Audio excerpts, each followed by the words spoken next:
Thank you. We will now call to meeting the regular Township Cavan Monaghan regular council meeting of Monday, October 20th at 1 p.m. We'll begin with the land acknowledgement. We respectfully acknowledge that the Township of Cavan Monaghan is located on the Treaty 20 Mississauga territory in the traditional territory of the Mississauga and Anishinaabe people. We offer our gratitude to First Nations for their care for and teaching about these lands. May we honor these teachings. I look to council for approval of the agenda before us today, moved by Councilor Burns, seconded by Councilor Natchoff. All in favor? That is approved. Any disclosures of pecuniary interests? Being none. There is no closed session, so we'll move right into the first item of business today, which is a presentation from Daryl Abs of Watson and Associates 2025 about the water and wastewater rate study and financial plan. And I believe, Daryl, there's a few just revisions about some numbers and calculations in the report. So we need council to approve the addition of the revised presentation from Daryl as well today. And I get a mover and a seconder for that motion, moved by Councilor Burns, second by Deputy Mayor Huntley. All in favor? That is approved. Okay, Daryl, with that, over to you. Great. Thank you very much, Mr. Mayor. Pleasure to be here before you and members of council this afternoon. And so we'll go through a bit of an education session, a presentation on the water and wastewater rate study that we're working on now with township staff. So we will talk a little bit about why we look at these water wastewater rate studies periodically and the importance of those. We'll talk a bit about the current rates that you have, the current rate structure you have. So how customers are charged their water and wastewater rates, and then how many customers you have and what the anticipated growth is going to be over the next 10 years. We'll talk a little bit about how we calculate the rates and then talk about some of the capital needs that you have over the next 10 years, talk about how we're going to pay for those capital needs, and talk a little bit about the asset management plan requirements and how those get incorporated into the rates. We'll talk about the proposed kind of draft rates and rate scenarios that we looked at for water, and then end off with a little summary of why we need to undertake a water financial plan. Next slide, please. And next slide. And so the intent of the water and wastewater rate study, and they're typically done every 5 years, is to really look forward into the future to try to understand what are the future capital needs, what are the future operating needs, how are things going to change in the system. And so it's more than just looking at the rates that we need for next year, but more so trying to look at the rates and the costs we need to recover for over the forecast period so we can try to smooth out any rate increases so we don't have rates jump up in 1 year and fall down and jump up, so we kind of have consistent rate increases. Or steady rates if we could attain that.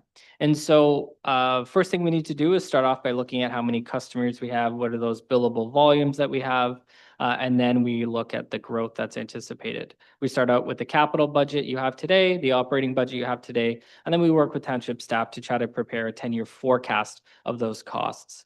We look at the potential revenues you're going to recover over that time as well, and then we can estimate what the rates need to be to try to ensure that financial sustainability over the next 10 years and longer. Next slide, please.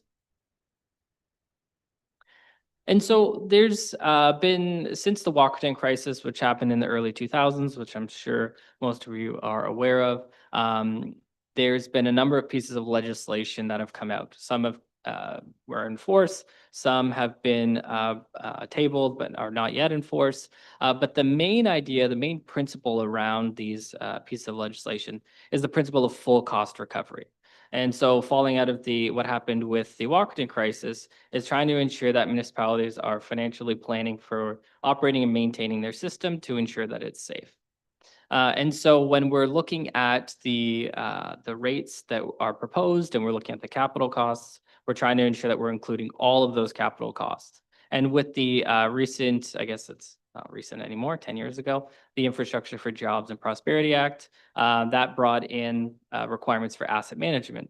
And so you've just recently finished your asset management plans. And as part of those asset management plans, you need to come up with a financial strategy of how you're going to maintain and replace those assets. And so again, as part of the rates, we need to incorporate the asset management plan requirements into the rate calculations. Next slide, please. And next slide. So if we take a look at your current rate structure, You have one of the most common rate structures out there. I think over 85% of municipalities that have water, wastewater rates utilize some form of a base charge, so a fixed amount every month, quarter, or bi-monthly in your case, and then a volume charge based on how much water goes through the meter. And so the 15/18 millimeter is the typical residential meter. And so for them, it's 69.35 bi-monthly for water, 128.36 bi-monthly for wastewater. On top of that, then we look at the volume charge. It's $1.94 per cubic meter of billed volumes for water and $2.65 per cubic meter for wastewater. There's also a bulk water rate, which is $3.28 per cubic meter. Next slide, please. And so if we take a look, again, this is going to be the starting point of the calculations. What are your existing customers? You have about 984 customers in water, 973 customers for wastewater, and the bulk of those are in the small meters, mostly residential customers. Next slide, please. And so as part of the calculations, and we'll get to that in a little bit, we need to look at the costs we're trying to recover divided by the customers and the volumes to come up with the rates. And so we want to understand the anticipated growth in the system, the number of customers we're going to add, because that becomes the denominator. The higher the denominator, the more downward pressure on the rates. And so we're working on preparing the development charge growth forecast at the same time. And so we have some preliminary numbers there. And what we did is work with township staff to try to step that up a little bit slower in the first couple of years and step it up over the 10-year forecast, understanding that there are some slowdown in the market right now. And so over the 10 years, what we're looking at is going from 984 customers today to about 1,823 customers on the system by the end of the 10 years, and the volumes increasing from just under 187,000 cubic meters going up to just under 309,000 cubic meters. Next slide, please. In terms of the wastewater customers, going from 973 customers up to 1,812, and then the volumes going from just over 159,000 cubic meters to just under 282,000 cubic meters. Next slide, please. So at a very high level, what we do is we need to take the capital costs, and then we need to add the operating costs, deduct any operating revenues that we get to determine how much we need to recover from the rates. And when we think about capital costs, understanding that the capital budget is going to fluctuate year to year. So what we do is we look at the amount of money we're going to transfer to the bank accounts, to the reserves, and that's the capital cost that we're looking at, because we're going to transfer the money to the bank accounts, and then we're going to use the money in the bank accounts to pay for the capital. Or what we're going to do is if we need to issue debt, then we're going to have debt payments, and those are capital related costs. And so we take the amount of money we're transferring to the reserve plus the debt payments, and that's the capital cost that we're looking at. The operating expenditures are those day-to-day operating expenditures, salaries, wages, and benefits, utilities, chemicals, things like that to operate the system. The operating revenues, we can think of all of those revenues that aren't what we're collecting from the rates, so that aren't recovered from the base charge or aren't recovered from that volume charge. Next slide, please. And so what we're left with is what we need to recover from the rates. So if we estimate how much revenue we're going to get from the base charge, then whatever is left, we can divide by the volumes that we anticipate in the system to come up with that per cubic meter rate. Okay, and so that's how we're going to calculate what the potential rate needs to be in any given year. Next slide, please. And next slide. So when we were taking a look at the capital costs, what we did was we started with the capital budget, the 2025 capital budget, looked at what the plan is for the next few years, working with township staff. And then we also took a look at the asset management plan and wanted to make sure we incorporate that because of that Infrastructure for Jobs and Prosperity Act. Next slide, please. And so what we did was we summarized the capital needs by the anticipated year. And then we'll also identify how we're potentially funding those capital needs. And so we summarize them on sorry, if we go back, the top there, we have the water main replacement schedule. And right now, we understand there's a 10-year water main replacement schedule. And as part of the rate calculation, we looked at replacing it over 5. I know there's a report later that staff will speak to. And then there's some studies, so a servicing study and then the rate study itself. And then at the bottom, there's a series of growth-related costs, and those are the costs to be funded with development charges. And so in total, we have $23.33 million. And on the right there, we kind of summarized the anticipated funding sources. So there's about 12.9 million from grants, and that's through the recent grant that was awarded, about 1.2 million from the Development Charge Reserve Fund, 4.5 million, it says growth-related debt. So those are debt payments that will be funded from the Development Charge Reserve Fund.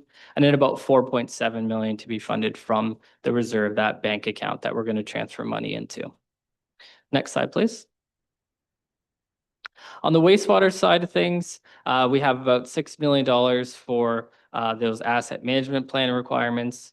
We have some studies again, and then we have the rest identified as those growth-related costs, again, to be funded with development charges. And in total, we're looking at about $47 million over that 10-year period. So about 4.45 million from the Development Charge Reserve Fund. Over 36 million would need to be funded with growth-related debt. So again, we issue debt and then pay for those debt payments from the Development Charge Reserve Fund. And then about $6.43 million from the bank account that we're going to transfer money into. Next slide, please. And so again, looking at all the options, there's only a handful of revenue tools that you have at your disposal. And so we're using reserves, development charges, debt where needed, transferring money from the operating budget to those reserves to save up, and then grants as well. Next slide, please. And so if we take a look at the starting point, what you had at the end of last year in the reserve, about 1.73 million on water. There was a deficit in the Development Charge Reserve Fund, about 620,000. On the wastewater side, it's 1.8 million, and the deficit in the Development Charge Reserve Fund, about 644,000. Now, that's very common. Most municipalities have deficits in their Development Charge Reserve Funds for water and wastewater and transportation to some extent. And that's because you need to install the infrastructure first before the homes can get built. Then they get built, and then they pay you the development charge revenue. So you kind of invest first, get the money back after. Next slide, please. So if we're keeping in mind, we had about 1.7 million, 1.8 million in each of those water and the wastewater reserves. What we've identified for funding, again, what we showed on those previous few slides, about 4.7 million from water and 6.425 million from wastewater. And so when we're identifying the rates, we need to identify amount of money that we're going to transfer into those bank accounts to build those up to pay for those transfers. Next slide, please. And so when we're to summarize the life cycle costs or the asset management plan costs, what we did is we took a look at the asset management plan to ensure we're incorporating this. On the water side, it shows you have about $27 million worth of assets. On the wastewater side, about $43 million worth of assets.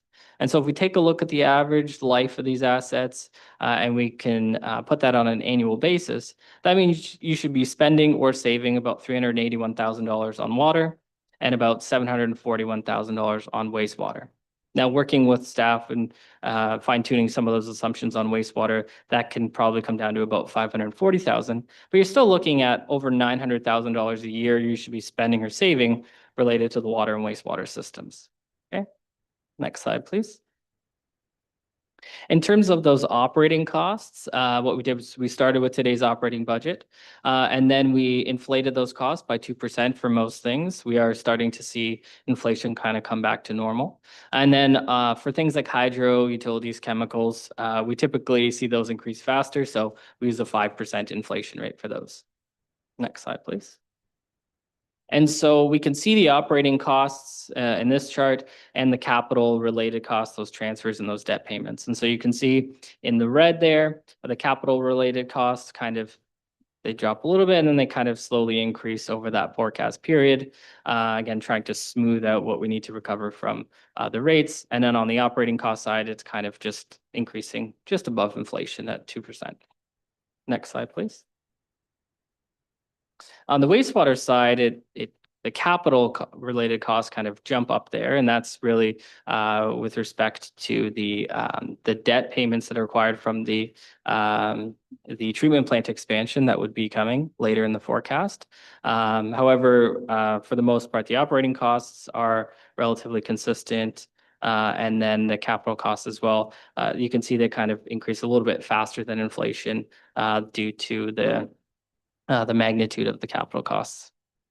Next slide, please. And the next slide. So overall, if we're taking a look at the rates and we put them into our rate calculation model and undertake some analysis, what would be recommended from our perspective would be about 3% annual increases for water and 2% for wastewater, which is a combined annual increase of about 2.35, 2.44% over that forecast period. And so what that looks like in terms of rates for next year is you can see here that base charge for the residential customers for water goes up to 71.43, and the volume charge goes up that 5 cents to $2 per cubic meter. On the wastewater side, similarly, the base charge goes up to 130.93, and the volume charge goes up with that 5 cents to $2.70 per cubic meter. Next slide, please. So what we did was we said, okay, well, if we take a look at the water rates, and scenario B is essentially what we've provided as our kind of base case scenario. So it included $600,000 in additional funding from the sale of some municipal properties earlier on in the forecast. And really, when we look at the reserve fund balance, and I'll show you on the next slide for water, the lowest point we get to is $1 million. And we try to keep a minimum balance in these reserves so that you can react to things like if you need to replace the water main earlier than you thought or something like that. So we always try to keep a minimum balance so that you can react to it without having to issue debt. And then on the next slide after that, I'll show you why that's important. So what we did is we took a look at a couple of scenarios. So we said, okay, well, what if we didn't have any additional funding? That $600,000 in additional funding, we didn't have it. What would we need to do? What would the rates need to be to keep us kind of at the same place we are in scenario B? Well, what that would mean is we would need to increase the rates 9% per year, 26, 27, 28. And then you could have flat rates, so 0% increases thereafter. And that would get you basically to the same endpoint in the reserve fund with maintaining that kind of around $1 million in 2030. Scenario C says, okay, well, what if we went with 2%? What if we did have that additional funding still, but we wanted to go with 2% per year for 2026 and 2027? What that would mean is we would then need to go increase 6% in 2028, 4% in 29, and then you could increase 2% thereafter, and we would end up at the same point. Okay, and so really what this shows you is, what we try to do, what we aim to do is try to have smooth rate increases over that forecast period. So it's kind of reliable understanding of how the rates are going to change over time. But if we were to kind of change the recommendation, let's say for the next couple of years, how that would impact the future rate increases, and they would need to go up. Next slide, please. And so really this just summarizes what the balance in the reserve funds would be for water, that capital reserve in each of the different scenarios. You can see basically at 2030 is where we get to that low point in the reserves of just under $1 million. And then what the rate increases are and how the reserve transfers are. By the end of the forecast, we end up around the same amount in the reserve. So again, just trying to show you some different scenarios of different rate increases to kind of keep you at where we're proposing to keep you for the reserves. Next slide, please. And so the reason why, and you kind of saw that last graph, you saw the reserve fund balance increasing. It's also to try to minimize the need to issue debt. So as we forecasted over that 10-year period, there's some significant capital expenditures. And even though they're growth-related expenditures in general, that still affects your debt capacity. And so The province mandates that you can't spend more than 25% of your own revenues on debt payments. And so that's taxes, your water, wastewater rates, et cetera. Can't spend more than 25% of that on debt. Now, most municipalities try not to surpass 15%.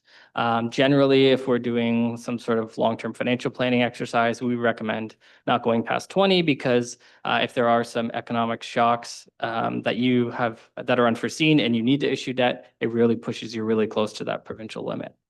And as we can see with some of the significant capital expenditures coming, if you're having to issue debt for all these things, it's going to push you just above that 20% limit. That's what that $40.6 million is.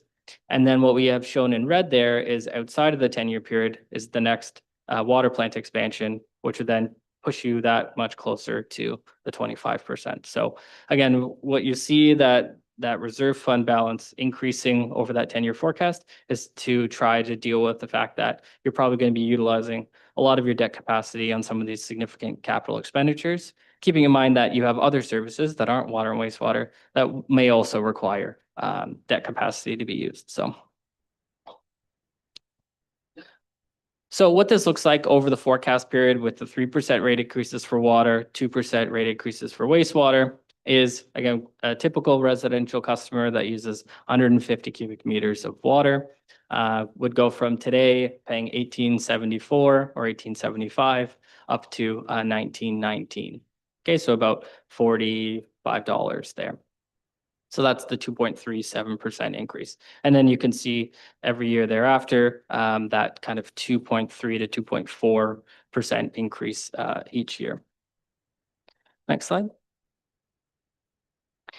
And so what I wanted to show you is kind of this trend that we're seeing. And in part, this is because municipalities are now required to have their financial strategies for asset management planning, is the kind of average annual rate increases that other municipalities are seeing. Now, looking in the neighboring communities, I know we worked on Trent Hills back in 2020, and they had about 3% rate increases on average. But we didn't do the ones in your surrounding area specifically, so we didn't have access to that information. But what we're seeing across the board in these other studies that we've done is we're seeing significant rate increases being required so that municipalities, when they start to plan for this, they're seeing their rates increase. So some municipalities as high as 9% per year over that 10-year forecast, but generally ranging from about 3 to that 9%. So yours being just over 2%, just over inflation over that 10-year period is one of the lower rate increases that we're forecasting. Next slide, please. So just to take a look at the kind of typical bill and what the bill looks like, and understanding that the water and sewer billing is provided on a bi-monthly basis. This just summarizes what the bill looks like. It identifies, and it's a little bit hard to read here on the screen, my apologies. Perfect. So in the middle section here, it identifies the current usage and the prior usage, and then the total consumption or the total metered volume that you would pay against your bill. It identifies the sewer charges and the water charges, the how many cubic meters times that rate per cubic meter to come up with the rate. And then as well, on top of that, the fixed charge for the 15 millimeter meter for the sewer and the water to come up with the total bill. And this was an example actually from an old bill from 2020, but the bill, I understand, still looks the same today. So next slide, please. So that kind of concludes the rate study component. Now, there is a requirement to undertake a financial plan. And you're probably thinking, that was a lot of finance. What's the difference, right? And so what we do is for the rate study, we take that kind of forward-looking cash flow basis analysis. And then what the province requires is forward-looking accounting statements. So we take all that information we put together, and then we translate it into forward-looking accounting statements. Okay, now this is a requirement as part of your license submission. Every municipality that operates the water system has to submit a package of information. One of the things that's required is a financial plan. Next slide, please. And so it's required to be submitted with that package, that renewal every 5 years. And so our approach, again, really what all this says is really just takes that kind of cash flow basis analysis and puts it into forward-looking accounting statements. So same information, just presented differently. One thing to note is that the financial plans must be made available upon request. So generally, having this on your website is helpful. Next slide, please. And next slide. And so really this table here summarizes the differences between the two. Again, that modified cash basis to full accrual accounting statements. And then just the way we look at the different components, the capital requirements for the rate study, we look at as forward-looking capital forecast. For the financial plan, we have to look at it in terms of what are your existing assets and whether those new assets that you're adding. Debt payments, again, looking at that forward-looking, translating to accounting terms. So. Next slide. With that, that concludes my presentation. Happy to answer any questions. Thank you. Yeah, thanks, Daryl. Thanks for that in-depth sort of summary of where we're working towards over the next few meetings here. Yeah, obviously this infrastructure is expensive and, you know, I think you can see by the rates. I know one of my best friends lives in Orangeville and was talking to him about that 9% increase that they were experiencing as well. But you've heard of even higher than that throughout the province. I think Simcoe Gray, I think, was in 20%, I think, a couple of years ago when they did the study. So that cost of that previously installed infrastructure is coming due. And unfortunately, there wasn't this sort of asset management requirements and funding or saving requirements when the infrastructure was installed. So there's a lot of decades to catch up on that, you know, we've only had really a decade, maybe a decade and a half to start that work. So it's definitely a sore spot of financial pressure. That's for sure. Right. Kimberly. Questions, members of council? Deputy Mayor. Through you, Chair. I'm curious what the 150 cubic meters of water that you're using for the new residents. Like if I look at the math, it looks like it's about 170 for the existing, 150 for the new. But by this point, I think this is probably the third report I've seen of this. Do we not have the actuals? Like, do we not know exactly what it is that's coming that we're using? Yeah, so through the mayor, yeah, so the 150 is based on just purely the residential customers. What we did is we got all the billing information from the last couple of years. We take a look at the average, and then what we try to do is separate out the commercial properties and all those other components because they tend to increase the numbers. So, and then where we see most of the growth as well is going to be in the urban area and some newer subdivisions, which again tend to have smaller lots, less water usage. And so the average of those kind of newer properties that we've seen over the last few years has been coming down, and it's about 150 cubic meters.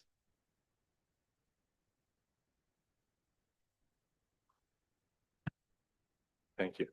Daryl, one question I had was with regards to the scenarios. If we can go to that slide for a quick second. I think it's, yeah, you're almost there. One more, I think. Yeah, perfect. Thank you. So I think I'll speak for myself. Maybe I won't speak for everyone else, but I think obviously 9% and the 6% seems untenable.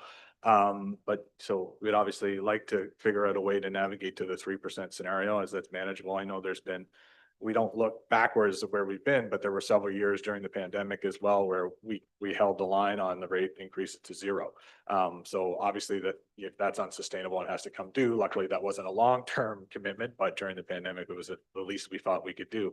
And we've also, I think most of this council knows that we've been through some significant delays when it comes to the major construction projects. So we've been, you know, both with the COVID understanding, but also with the delays that caused with the development, there was a sort of an understanding that we were trying to be as amenable as possible and reasonable as possible with what the existing ratepayers can endure while we're waiting on this additional development.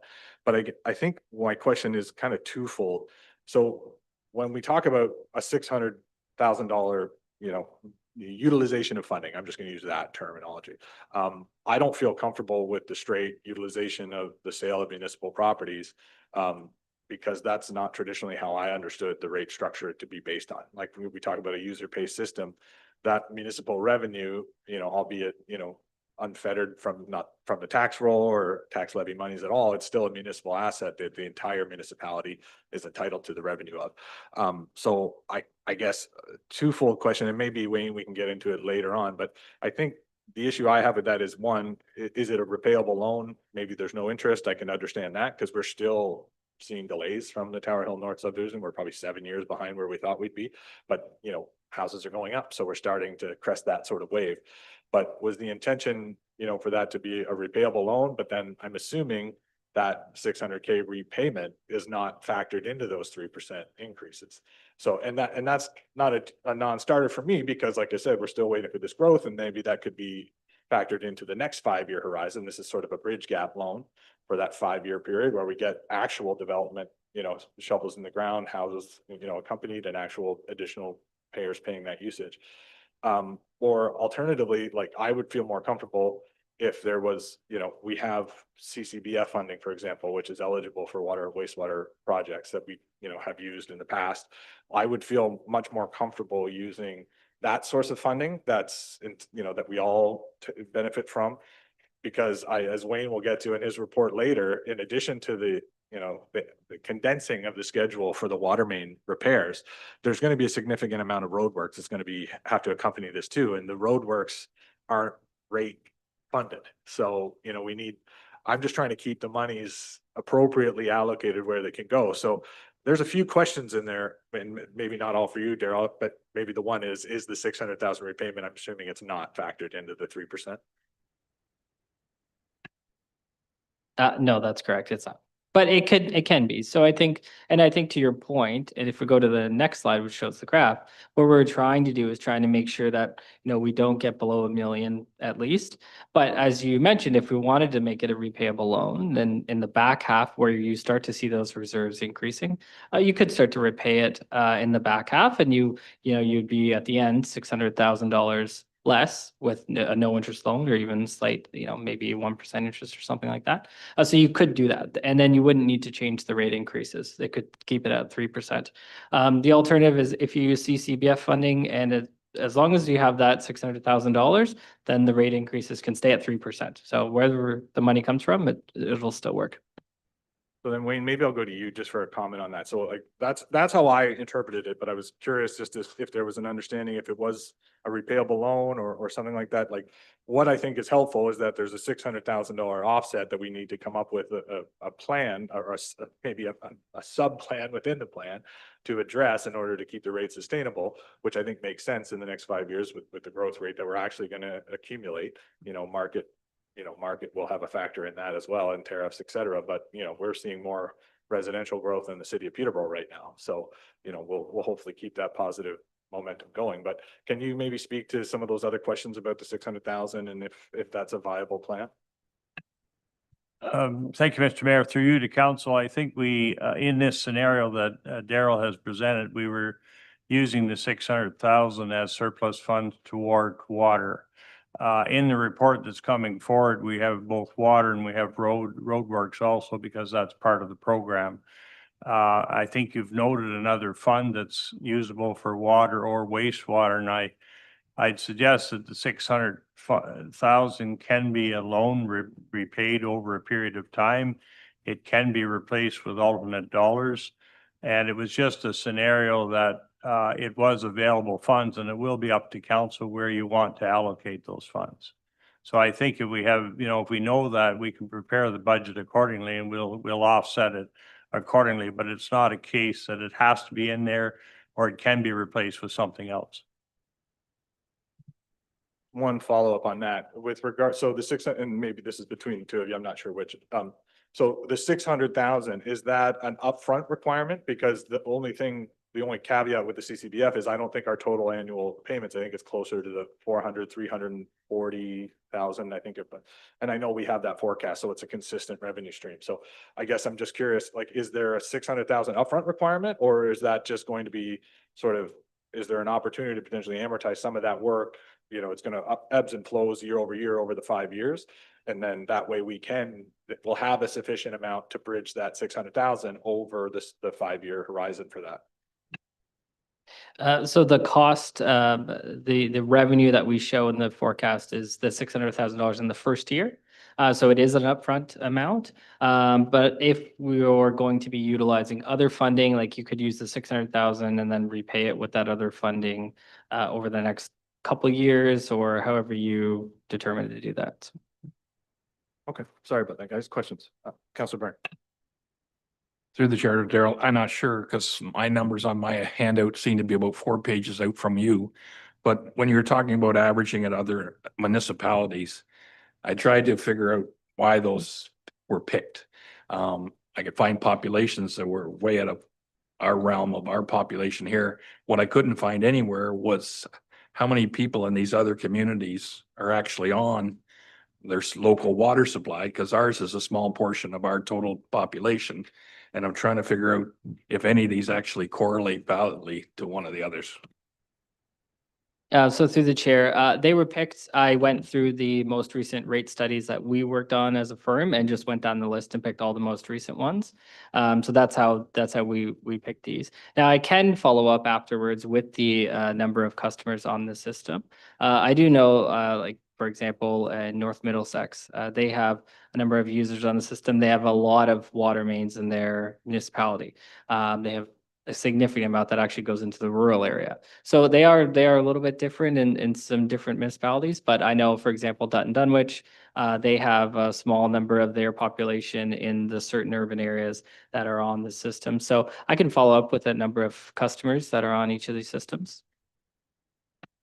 And there is a lot of nuances, like population size is one, but like you just mentioned, how many water mains, I think of Perth South, right? Like there's rivers running through the entire village. And it also is the age and stage of some of the infrastructure that was put in by the higher levels of government as well. So but if you could provide that, that would be great. Another question, Councilor Byrne? Through the chair, back to Daryl. So on my page 16, for probably 12 on yours, it talks about that balancing between what's actually going on for some of the bigger customers in our community. And I'm sure that's probably the same right across the board for others. Right off the hop, because I don't know how you do all the math, but it kind of makes it look like all the little ones down at the bottom are kind of or used to be subsidizing some of the few real high usage ones when you do that kind of formula. So through the chair, are we talking about the number of customers? Oh, okay, that one. On slide. That would be slide 12. Yeah. Yeah, so what we do is we take a look at, and actually, if we go back to slides, if we go to slide 8, for example. So what we do is we try to forecast how those customers are going to grow over time. Sorry, one more slide. And so, the volumes here in each of these years become the denominator in the calculation. So when we need to determine how much we need to recover from the volume rates, we divide it by the volumes that we're going to get in that year to determine what that rate per cubic meter is. And so as the volumes grow, that provides downward pressure on the rates, although the capital and operating costs are going to grow with that as well. And so what we do is we look at all of our capital and operating costs in each year, and then we divide it by those, what we need to recover by those volumes. And so what we're actually doing, and the way we kind of smooth out this so that the rates are kind of the same every year, increases, is we change those transfers, how much money we put into the bank account. That's kind of how we balance these rates, so that we can have kind of smooth rate increases every year. If that helps. Yeah, follow up. Through the chair, maybe I didn't, no, I was thinking of, we have a few customers here in the village that are very high demand usage, but we're averaging the total amount being pulled out of the wells and divided by the total number of people. Does it really fair to the ones that are only using 20 or 30 cubic meters a month compared to somebody that's using well over 100 cubic feet a month just to be that kind of math? Gotcha. So through the chair, yeah, so there's municipalities have different rate structures, different approaches. You can have an increasing block rate structure where the more you use, the more it costs per cubic meter. Some municipalities have a decreasing block if they want to incentivize some larger users. But actually, if we look at the base charges, and this is where you have different base charges for the different meter sizes, those base charges go up. So the bigger volume users are going to have a bigger meter, and they're going to pay a higher base charge every single 2 months that they pay their bill. So in part, we're trying to capture some of that by having them pay a higher amount, right? So for example, for water, the current base charge for a residential customer is $69.35. For the biggest meter size, it's $2,458.25. So they are paying more with that base charge on top of the volume that they use. Yeah, so for clarity, there's different base charges based on the size of the facility. And then there's also the separate from the base charge, which is mainly for the infrastructure. There's the usage component, right? So to have it as equitable as possible. But because of the fluctuations, even I think this is probably the third, maybe the second I've seen with wastewater studies. You know, we're not sure, and we've been surprised that the newer modern facilities have actually consumed less than forecast, you know, and we're still learning about the new tech and the new ways that new residential developments are, you know, we're trying to forecast that capacity as well for growth management, but every new update we get about the usage in the newer homes, it seems as though there's a declining utilization. So by having a completely rate structure, completely dependent on usage, there's too much volatility and too much unknown to do so accordingly. And that's why you require this sort of multi-part structure with the base rate for the infrastructure costs. And then you have the insulation of the user rate, if that's correct. Okay, perfect. Other questions? Councillor Edgerton. Mayor, I see here on page 32 that it said the mandated deficit here, we're going to use taxes and user fees and et cetera. I didn't think we used tax dollars for the water and wastewater. I thought that was user pays. So Councillor Edgerton is asking about, so he's talking about the debt capacity slide. And so I think where the confusion in that, and yeah, that debt capacity, right? Yeah. So in regards to this, I think what they're referring to is, if you recall, when we've funded certain things, when we have a deficit in the DC fund, like there's DC eligible products that we don't have accumulated the DCs yet. As he mentioned, there's usually a deficit for those things because you have to do the work before you get the money from the users in the system. So where you would be using potentially tax revenue is as the loan, like we did with some of the other projects, as the loan holding that we get to accumulate the interest back on those loans to prop up the DC monies until they're accumulated. So as the DC money comes in, you are theoretically, you could be using reserve funds. It could be from the sale of properties. It could be from tax levy that you put in the reserve. So theoretically, it could be tax money that you're loaning to DCs until you accumulate the DCs. But when they come in, they pay you back plus interest. So that's the only utilization of any tax dollars that would be affiliated to any of the projects that we've identified. And it's only because most of the newer projects are growth related and significantly expensive. So it takes a long time to accumulate that amount of DC instead. But any clarifications if I'm wrong, Daryl? No, through the chair, that's correct. Really when we noted here taxes, it's just when we're calculating that upper limit of how much debt you can issue as a municipality.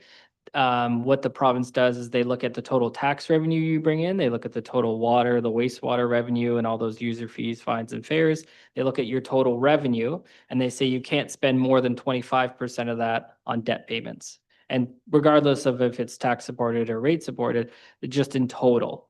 And then, the mayor's correct, we didn't identify any tax funding in the calculation of the water or wastewater rates themselves.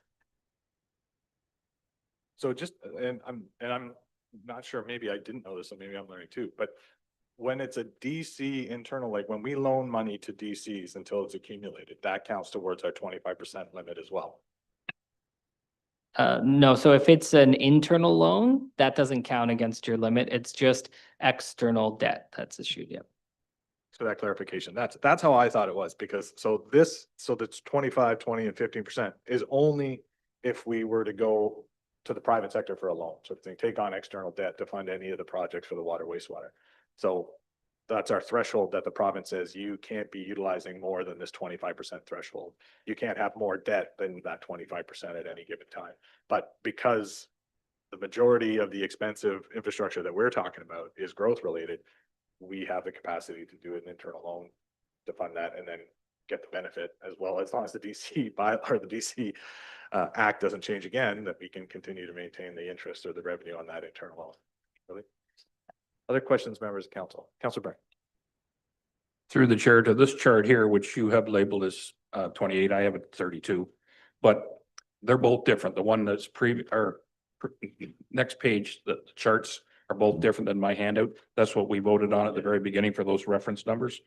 The other thing I was going to ask you, does anybody actually capture the difference between the average user's water use and what they actually might be contributing into the septic system or the sewer stuff, right? Because for an average person, just filling up his pool in spring, it never goes back to the filtration plant. And I have no idea who these big users are or what type of business they are. But are they actually, even though you're using a huge volume of fresh water out of our wells, are they actually putting that same volume back into the waste treatment plant or not? So through the mayor, so generally for like the average residential user, most municipalities, they don't have meters on the wastewater. And that's because it's too costly and you'd probably end up spending more just to install the meters and replace them than you save from the amount of wastewater volume less than the water volume that you have. And so, but what we do see is for those really large users, industry, they might want to install meters so that they can pay on their actual usage. And a lot of times municipalities leave it up to those private users unless you have a mandate or requirement for them to install a meter. But generally, large industrial users will have a meter that they'll sometimes install themselves and then pay off their metered usage. Yeah, and I think if I recall correctly, I can't remember how I came up with this or how someone told me this, but I think Centennial Place is probably one of the biggest users from though like that was told, like, I can't remember if Kimberly mentioned that to me or not, but that's the example of one of the big user groups in the village on the infrastructure system, as well as I'm sure the manor would be as well. Thanks, Daryl. Other questions, Councilor Byrne? Through the chair, if I got this right, there's about 11 residents inside the community of Millbrook that are still on septic. The difference between the number of users for fresh water and the ones that are using the wastewater system. Did I get that right? Yeah, so through the mayor, and I can defer to staff to speak to the exact location. This is very common in municipalities where there's either, older neighborhoods that just, they were on their well and septic and they never transitioned onto the system, or they're on the boundary, they're kind of on the edge of the system. And so they just never had to connect in. So it's pretty common in municipalities. Almost every municipality that has a water wastewater system has some difference between the water and the wastewater. Wayne or Drew, is there any clarity you can provide to that too? Yes, through you, Mr. Mayor, to council, there are, I'm not sure the exact number being 9, but there are a number of houses in Millbrook that have a water service but are on a septic system. And I think as Daryl has mentioned, that's common in smaller communities. So we do have one location in Millbrook that has no water but is on sewage. So we have a little bit of variation, and those pay a water bill but no sewage charge for them. So they are recognized, and we have a record of those on our system. Okay, thanks for that. Another question, Councilor Byrne?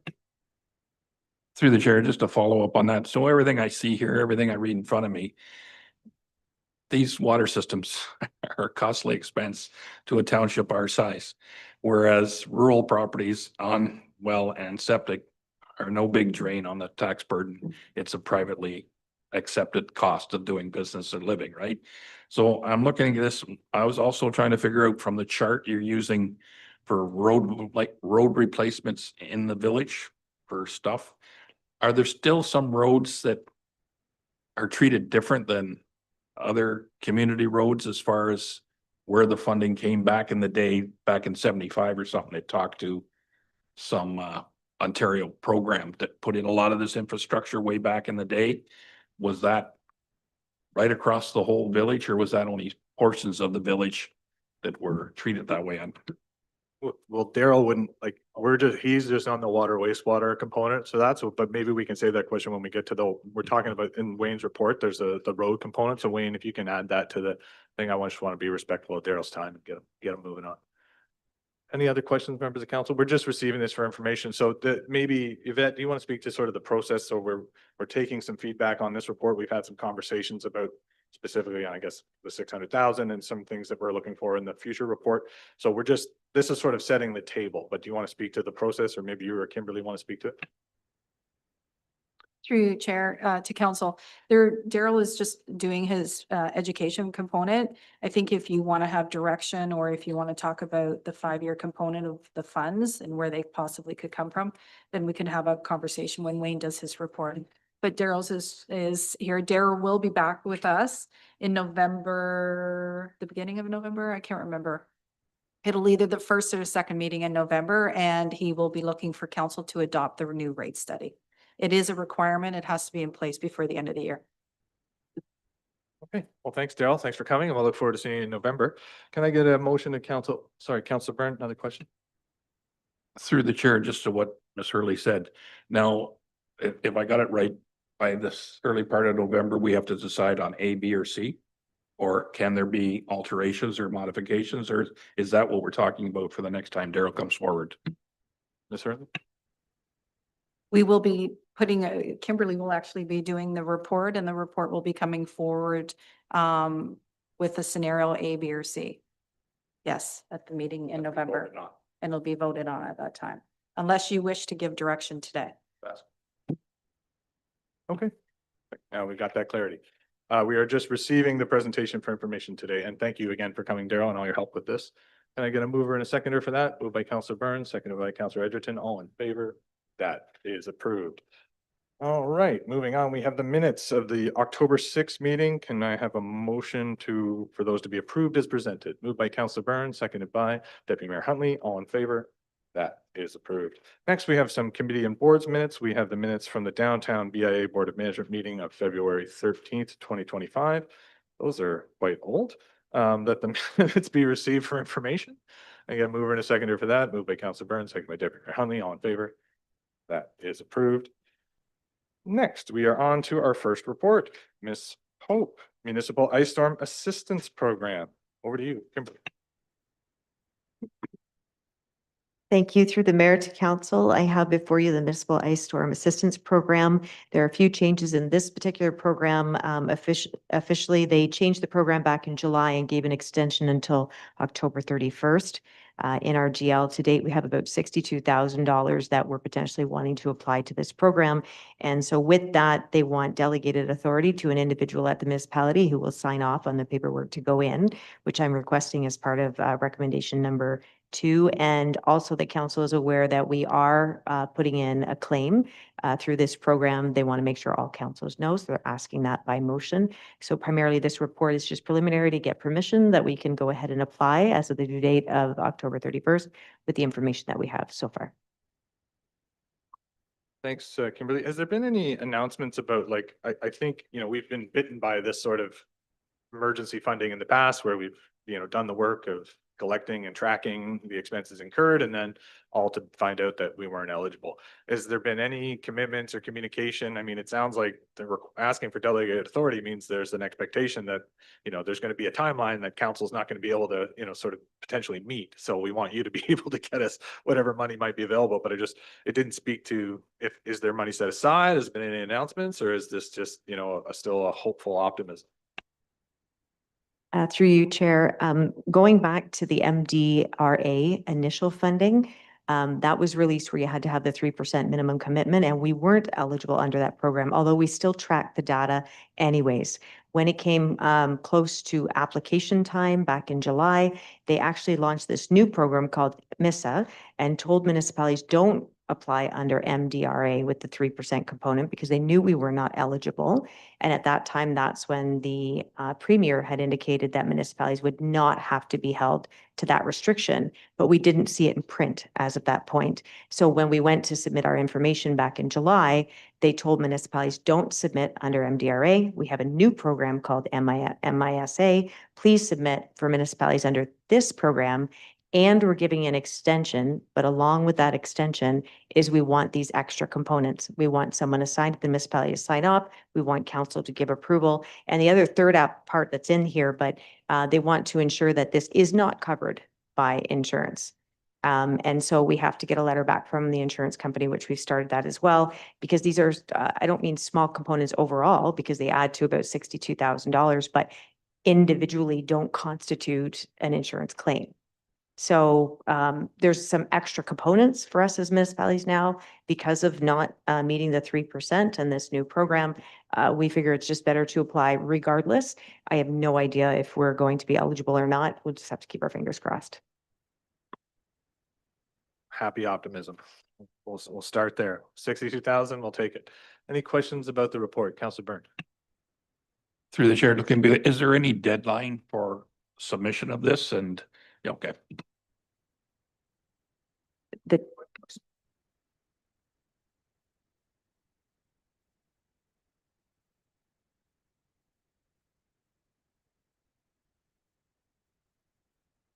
Again, happy. That council requests assistance under the Municipal Ice Storm Assistance Program, and the council delegates authority to Kimberly Pope, Director of Finance, to verify and attest to the accuracy of the attached application package submitted to the ministry. Whereas the municipality of the Township of Cabmonaghan has incurred eligible costs directly linked to the March 2025 ice storm, and whereas these costs meet the criteria outlined under the Municipal Ice Storm Assistance Program administered by the Ministry of Municipal Affairs and Housing, therefore be it resolved that the Council of the Corporation of the Township of Cabmonaghan hereby requests assistance under the Municipal Ice Storm Assistance Program, and further that Kimberly Pope, Director of Finance, is hereby delegated authority to verify and attest to the accuracy of the attached application package submitted to the ministry. Can I get a motion for those moved by Councilor Byrne, second by Deputy Mayor Huntley? All in favor? That is approved. Thank you for that, Kimberly, and best of luck with the submission for the monies. 9.2, report Public Works, proposed 5-year water main and corresponding roads capital program. Mr. Hancock. Thank you, Mr. Mayor. Through you to council, the report before you is a proposed 5-year water main and corresponding roads capital program. Recommendations are that council approve the 5-year capital program for water main replacement. And number 2, that council approve the 5-year capital program for road replacement to coincide with the water main program. And number 3, that council approve the survey, design and tendering of these projects by Valdor Engineering in the amount of $224,500. And with that being said, I wanted to just add a few comments to the report to try and address some of the issues and some of the determining factors in these recommendations. First of all, we are aware of the problems that we've had with the water main that most recently occurred in this municipality. It was related to two water main breaks on Dufferin Street, which caused a major shutdown to this municipality and a boil order in effect for up to 4 days.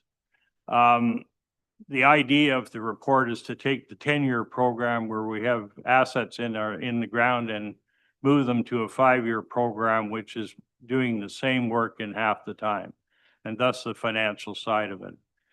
We believe the assets, the water mains, they have been in the ground for, as I've noted in the report, for some 50 years. They are at their lifetime, and the chances we take by each year extending, not doing the water mains, I think we leave ourselves open for further water main breaks and problems. The water main program is a total replacement. It is taken all our water main assets that are poor and very poor and provided for replacement over this 5 years. The sanitary sewer has some miscellaneous works, but we did reline the sewer, so a lot of those issues have been addressed. We will video the sanitary sewers while doing the water mains, and we will ensure those systems are up to par with the water main replacement. The other note I'd make is this program allows for roads and sidewalks. We are not proposing urbanization of the roadways. We are not including storm sewers. We are not dealing with sump pump connections. We are providing this as a water main program with a new road surface, new sidewalks, but we're not putting in curb and gutter, and we're not putting in storm sewers if there's not already some in place. So that's a key point, because we have gone forward with different programs. We've looked at urbanization. We're changing that program to try and accommodate this water main program. The other note, I think there was a question asked there in regard that was asked by Councillor Byrne in regard to what happened in 1975, 76, where the ministry came into this community and they put in sanitary and water main, and they put in the municipal well, and they put in the sewage plant. That was a road program that basically tore up the village, and they replaced the roads in kind for the most part. So if you had a gravel road that went back as gravel, if you had asphalt or surface treatment, it went back. So the roads are in the condition they are. They may have had some miscellaneous work on them, but generally that was a total tear up and put down of the roads, because your sewer is down the middle. It's substantial. It's 8 to 10 feet deep in the middle of the road. The water main, of course, is usually on one boulevard, and the services cross the road at each house or each user. So you have basically tore up that system and put it in.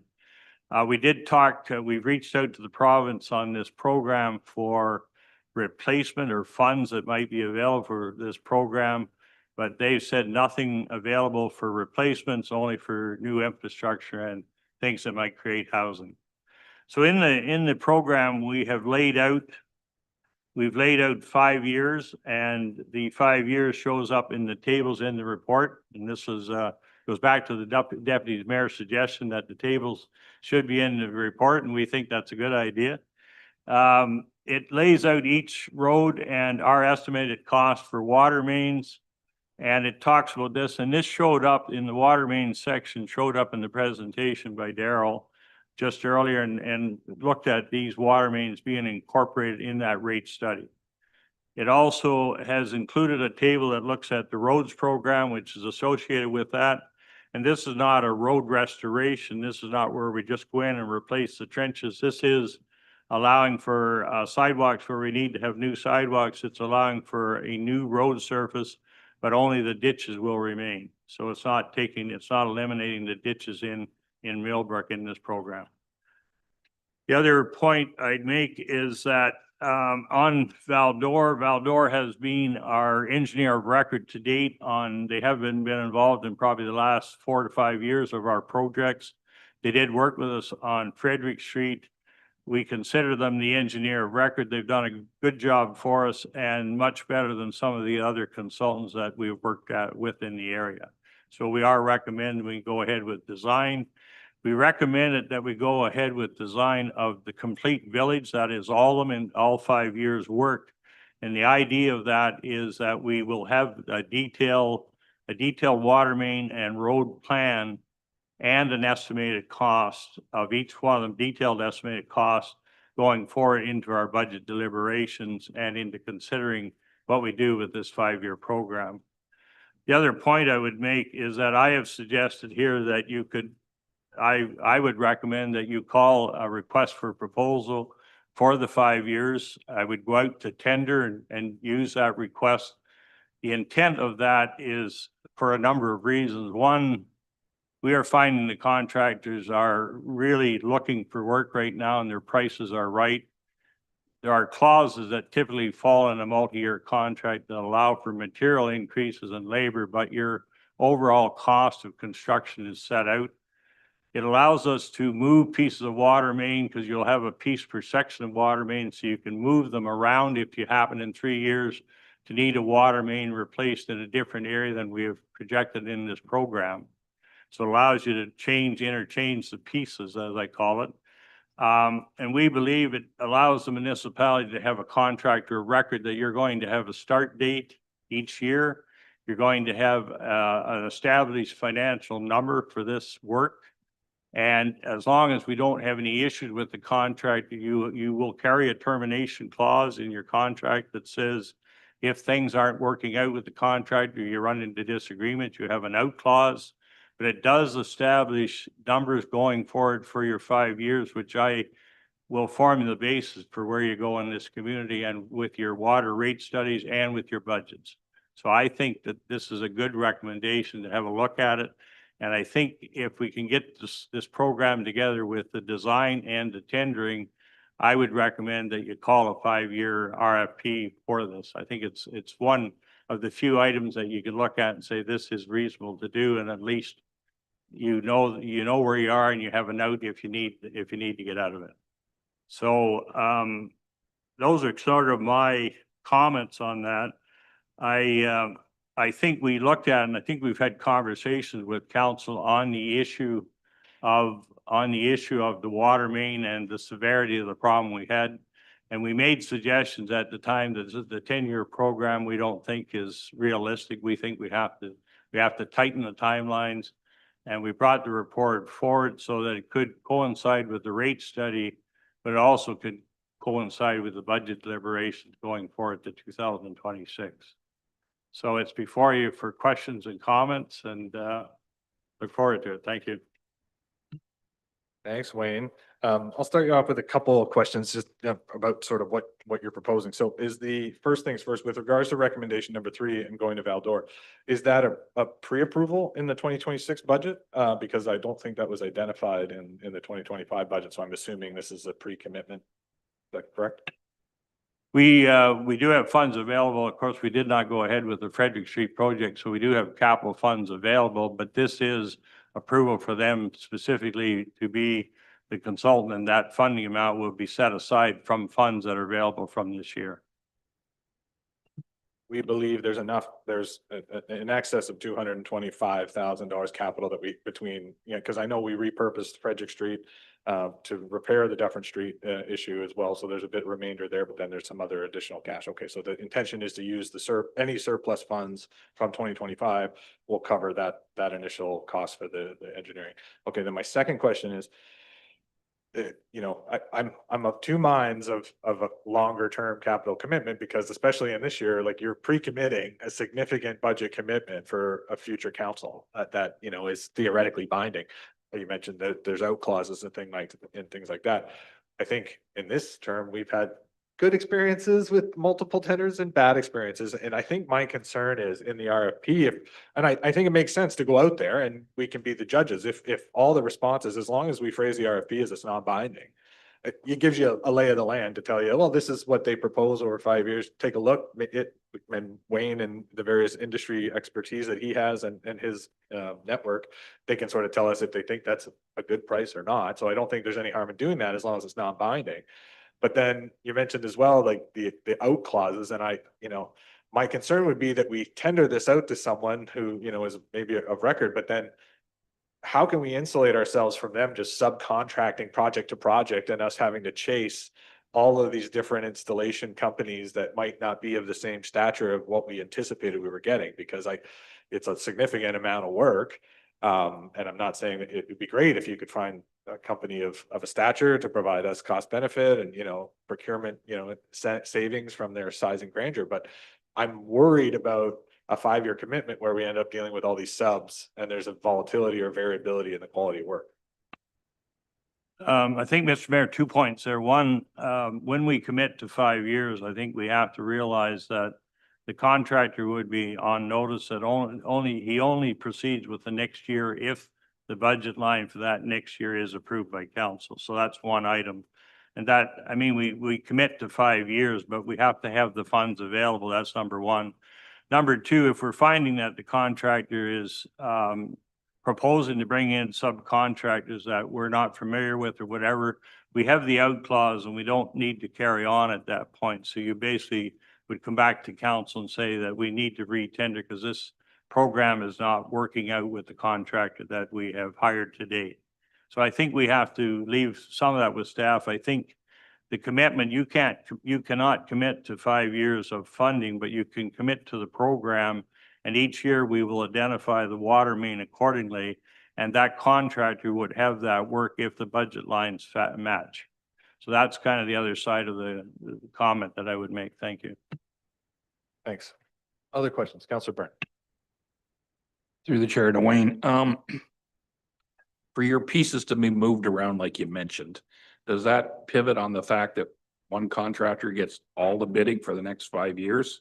Or if those tenders come in and we start picking and choosing who we want, how do you move those pieces around if we have a critical situation like Dufferin Street instead of Frederick? Through Mr. Mayor to Councillor Byrne, first of all, there would be one contractor for the 5 years. So I was only suggesting that. So when you lock into the 5-year RFP, you're locking into that contractor doing those works for the next 5 years. That's the whole benefit of actually going to the marketplace.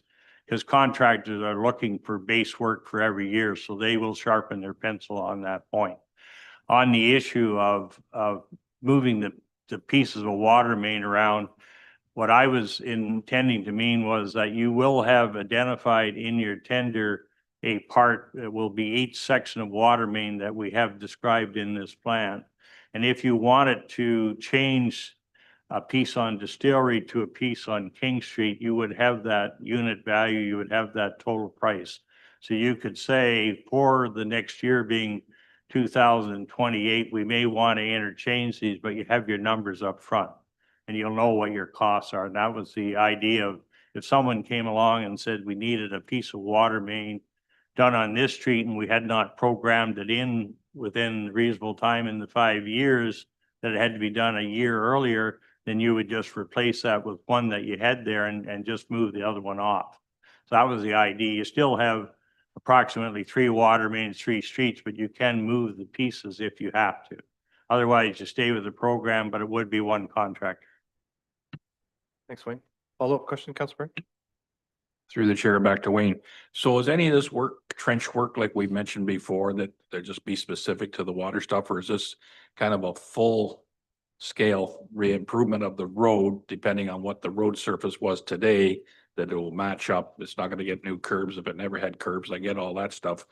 But when I look at the numbers just for Frederick Street alone on these estimates, they seem to come out way lower than the last tender we just got to do the work on Frederick Street. And I'm trying to sort that out in my mind, how that works. Through Mr. Mayor to Councilor Burns. So the program looks at water main, which is the water main replacement. Generally, it is very close to the sidewalk in the one boulevard. It will remove the water main, replace it, and replace the services across the road.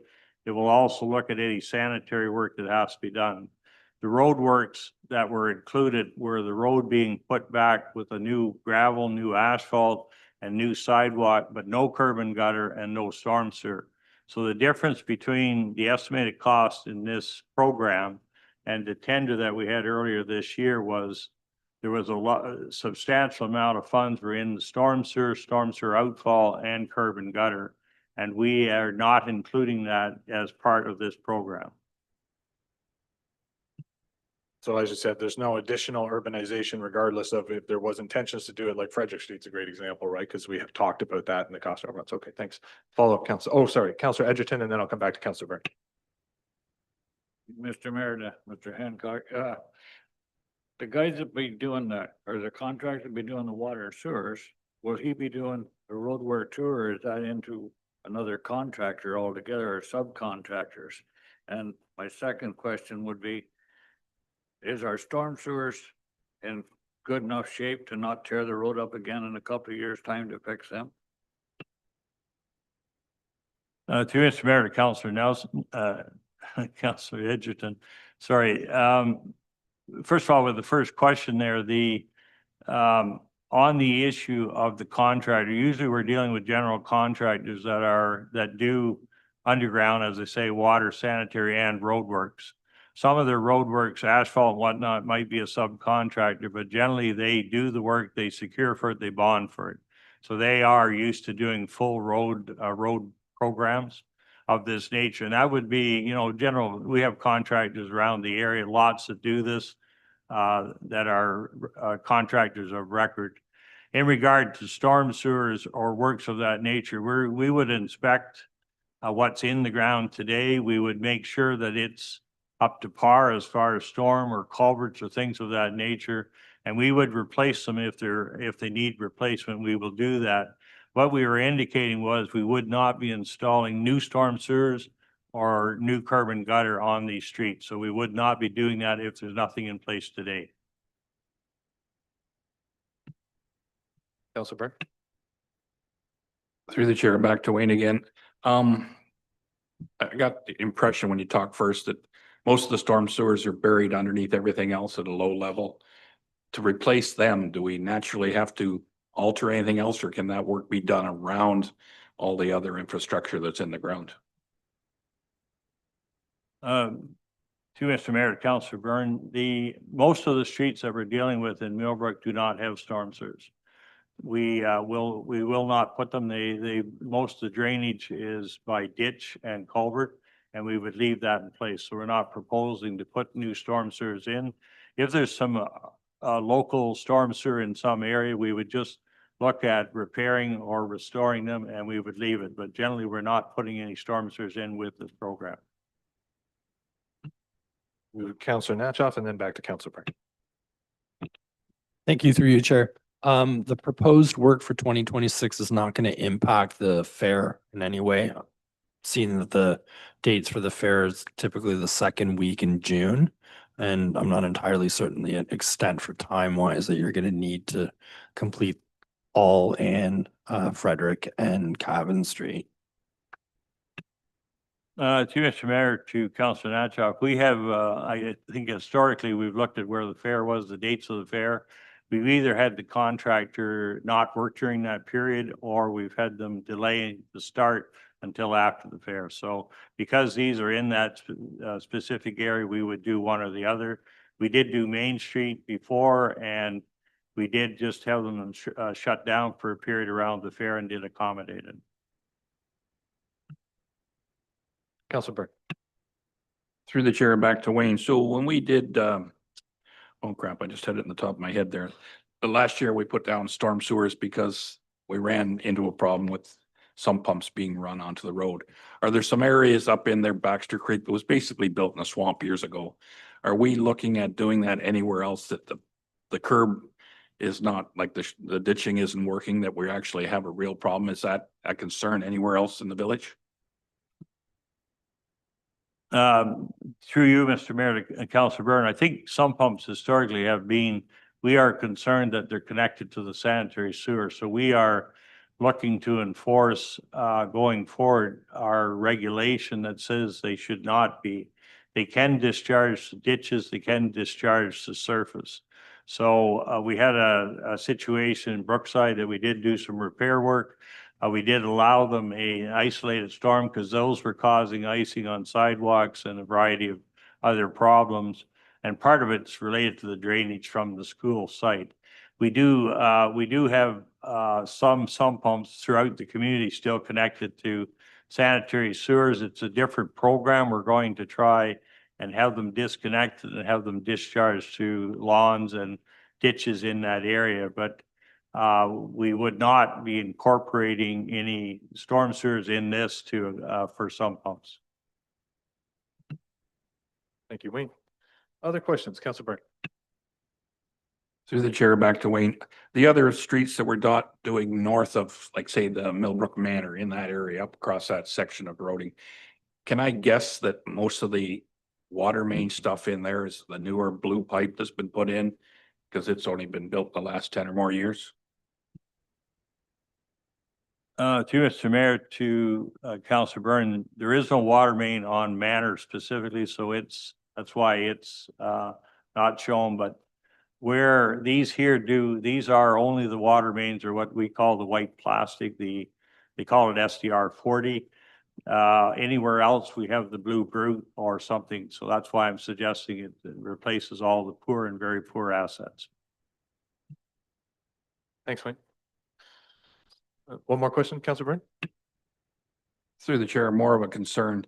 So if we pull these projects ahead for 5 years, and I understand the legality of it with the safe drinking water stuff, is that going to impair or cut back on anything that we can do as far as road repairs for the rest of the township?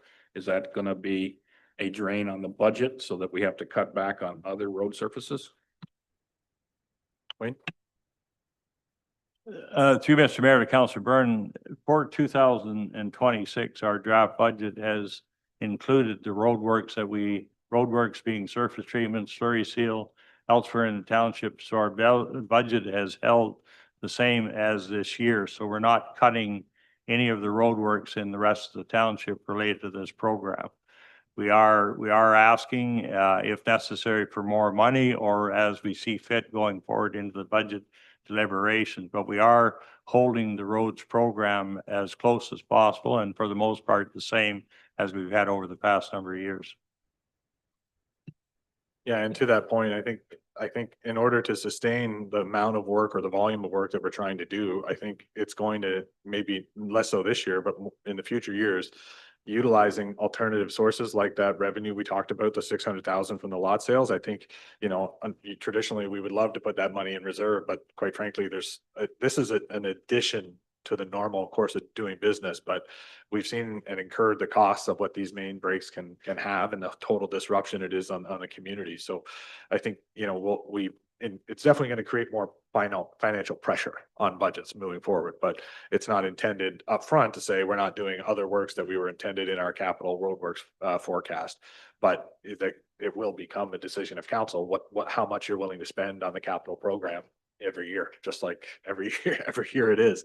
And it'll also depend on, like you said, additional sources of funding, because I know because as I mentioned, with regards to the older infrastructure, that when the ministries installed them in a lot of these communities around Ontario, there is a lot of discussion about the unsustainability of the management of these networks, given, like we talked about, the fact that asset management didn't exist in the 40 years of that, where that was deteriorating. I know from our own research, like in 2010, we only had $200,000 set aside in the water wastewater reserve. Like and we had 40-year-old infrastructure that was worth $25 million. So, I mean, that's the sort of catch up. Like, it's nice to see that we have, over $1 million now, or close to 1.8, but that's a lot of pressure that those rates have to incur. So we got to be respectful of that as well, just like with the levy and funding the capital. But we do have a few additional sources that I know we have surety of, where we didn't in previous years, about like the OMPF and things like that from sources of funding. We now know where we're going with some of those as well. So we have a little more sustainability in that regard. Wayne, do you want to speak to that? Mr. Mayor, just on the issue of the 600,000, we had looked upon that as funding available, whether it be a loan or whatever. So we would like to take that forward for council's consideration in budget, that the 600,000 be utilized. And you'll make your determination of how, but if it is a loan to water, wastewater to hold its rates and then have it repaid back, we'd like to have a consideration going forward. So do we need a motion for that, or is that going to be captured? I think that's the discussion, is that I think the discussion in Daryl's presentation was, I think we need options, whether it's the 600,000 as a loan. My preference would be for that to be utilized towards more of the capital offset rather than the rate offset, because I believe that there is more sustainable funding that we can utilize in the form of the CCBF. So you want to speak to that, Ms. Pope? Thank you, Mayor. Through you to council, I would like today if that discussion could happen and we receive direction. And the reason for that is that 600,000 held here, or is it available elsewhere? What I believe I'm hearing is 600,000, if it were to be used as a repayment, it could be loaned to water, wastewater, repaid over a period of time. Then I know that 600,000 is not spent and held for that purpose.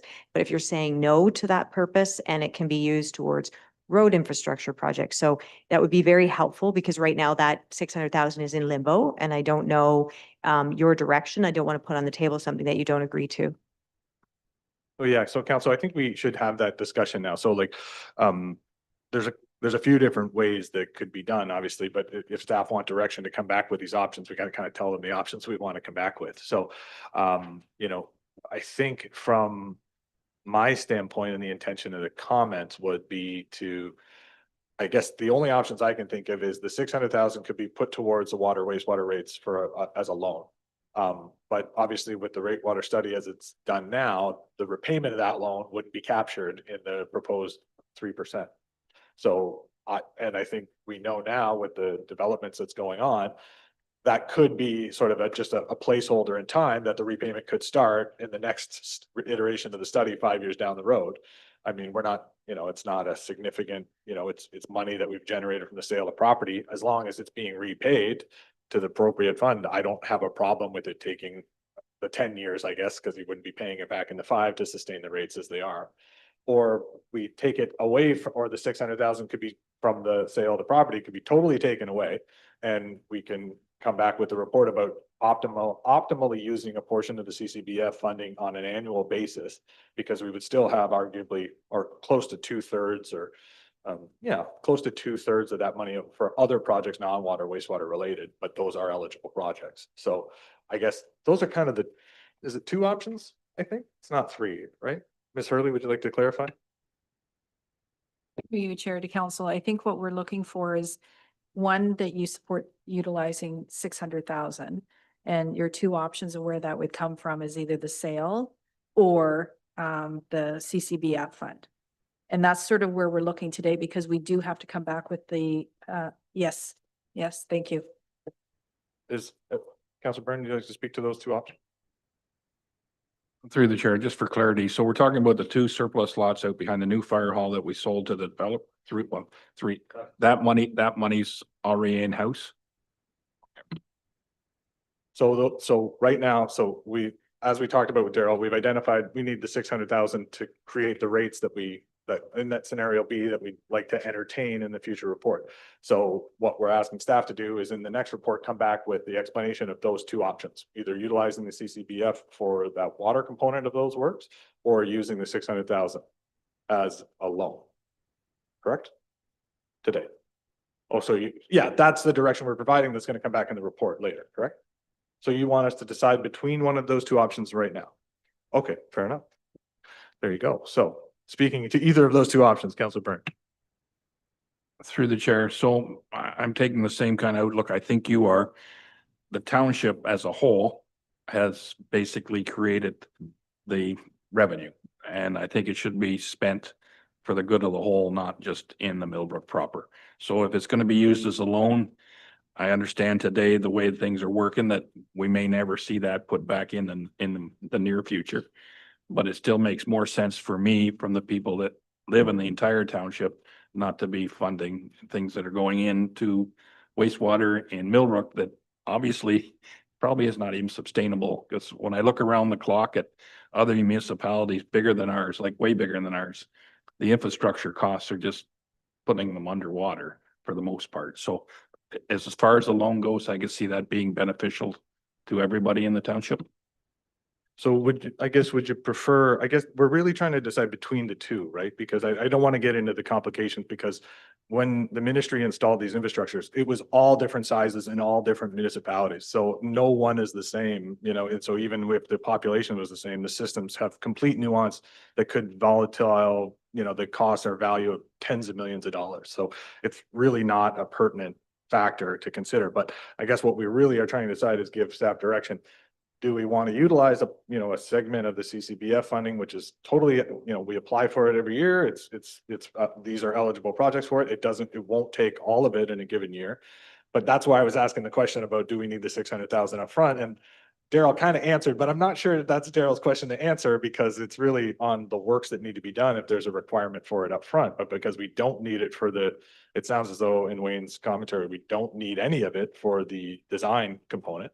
So I don't think we would need the 600,000 up front. So it's really just those 2 pots. If we want to come back, with regards to the $600,000 alone, and my preference would be that if we are going for there, that there would be in the next rate study, that there would be a factor of beginning the repayment cycle of that loan. So because we want to achieve the rates that the 600,000 will achieve, so we need to have it in there, but the repayment would not meet those rates because it would have to be factored in. So it's just kind of for 5 years, there's no interest, there's no repayment schedules, but in the next water study, that repayment will begin. That's the intention. So that's option 1. And then the other one is utilizing a portion of the CCBF to offset the annual portion of the water works to be done. Correct? Is everyone above board? Everyone clear on that? Ms. Hope. Thank you. Daryl did say that if the 600,000 did supplement next year, that we wouldn't have to change the overall scheduling of the next 5 years of rates, because that's what's already been included. So to your point, if we do have a $600,000 loan that doesn't have to come up due until the next reiteration for the next 5-year term, you wouldn't have to change any of those rates. If you're going to do something a little bit different, we can bring that back. But if you were not to approve that 600,000 as a loan and you wanted different variables, it would hit different years. We just have to see the outcome. I don't think it would be overly significant, but it would have an implication if you're pulling in 600,000 in year 1 versus, 120,000 annually or something like that. So there is a small implication. We would bring it back to you regardless of whatever decision you make. Okay, any questions with regards to those two options? Like we kind of need, I'd like to hear from everyone. I think Councilor Burns talked about, we're okay with the $600,000 as long as it's a loan and we understand the repayable cycle would start after the 5 years. Is that correct? I want to speak for you. I'm just, Through the chair. So I just wanted to emphasize the fact that the Millbrook water system is paid user pay, and somehow that needs to be kept in place. So whatever factor, I don't know what the guarantees are if we went the other option. If you don't throw this 600,000 that's in the kitty already in, is this other fund, is it a definite? an annual disbursement that we get from the province. So it's, I think the only disruption to Ms. Post's point is Daryl's forecast of rates is based on having the 600K up front. And I don't want to muddy the waters, and I'm tempted to about saying, well, if the CCBF, if a third of the CCBF is short in year one, well, we could loan the difference, but maybe that's too complicated. I won't get into that. So as of right now, Councilor Byrne, you want a clarification? Through the chair. So just to be clear, the three recommendations that Daryl made earlier today aren't carved in stone yet either. No, that's what we're really expanding into option B, which is, I think, kind of where we're trying to go, but it was a bit abstract in my opinion as to how we were trying to get there. And I'd like clarity from, and that we all understand that the 600,000 is a loan. We won't be getting any payments towards it until the next cycle of the water rates when it's done in 5 years. Deputy Mayor Huntley, would you like to speak to either of those two options in your preference? Sure, I didn't know we had to decide between the two options, because I thought the direction was both are coming back. So we're just only picking one to go forward with.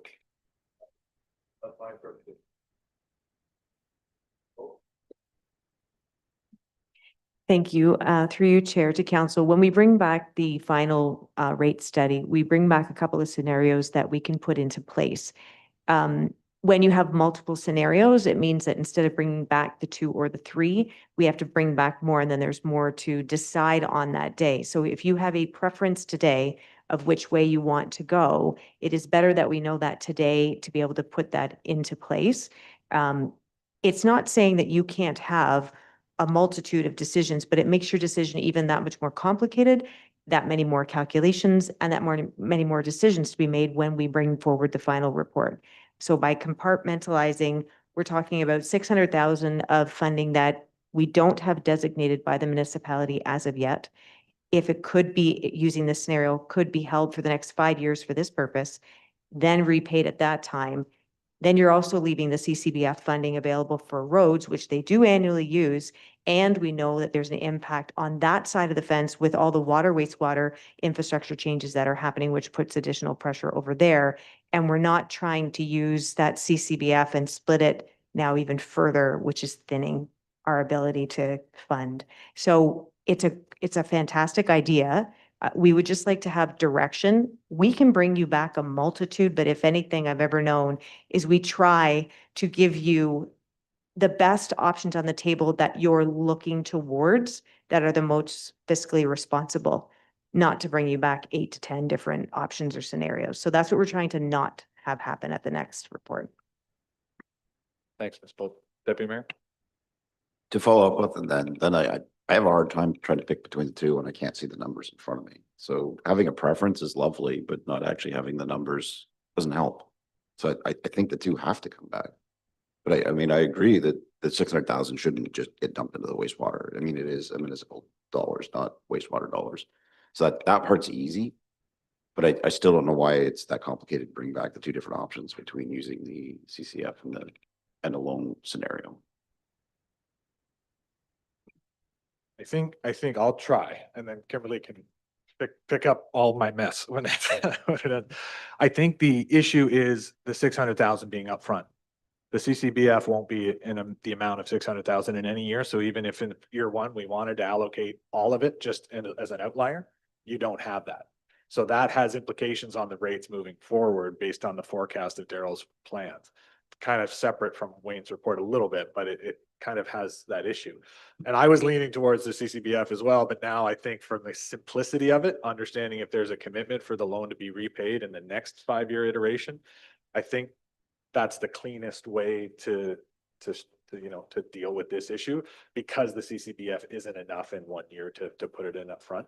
And that the implications of that, like, if you were going to go to the CCBF route and you needed more money, you would then have to you would have to top it up with some other source of funding again, which kind of makes it, we're adding tertiary decisions to our, two decisions, which is for the simplicity. I think it's not such a vast amount of money that, and like I said, it's found revenue from the sale of the properties that is not being taken from anywhere.